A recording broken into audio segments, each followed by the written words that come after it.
Kelli, I'm glad you brought up the staff turnover. There have been reports this week that put that number just in the VP office at a 90% turnover. I remember Wow. the headlines from when she ran as a candidate herself in the 2020 election. There were reports of staff turnover then. You mentioned the attorney general. How big a factor is this, and what does it tell you about her leadership style?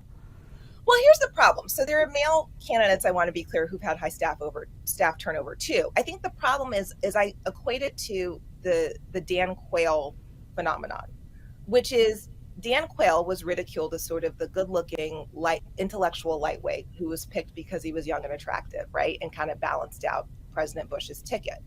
So there was already this built-in stereotype.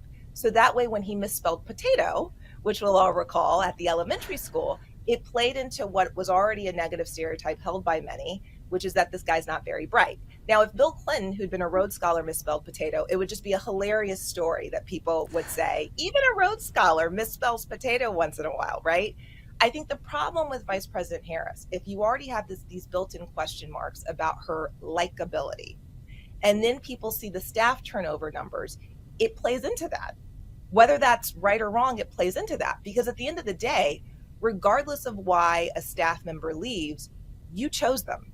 So if it didn't work out, there has to be a reason. It's sort of like all of us who have the friends who keep going through messy breakups.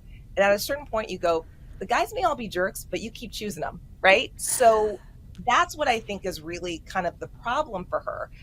You asked about her strengths. I mean, obviously, with Roe v. Wade having essentially been neutered, and that's something obviously I care a lot about. I made the film Reversing Roe, which is on the history of abortion, legal cases throughout America, and particularly in the courts. But I think that's one of the issues that they have seen as one of her strengths, right? She can get on the campaign trail and talk about that. But again, it kind of becomes a chicken or the egg, which is if you don't have the leadership style that can actually sustain the strategic battles, right, needed to implement policy or challenge policy, I think that it gives certain voters pause.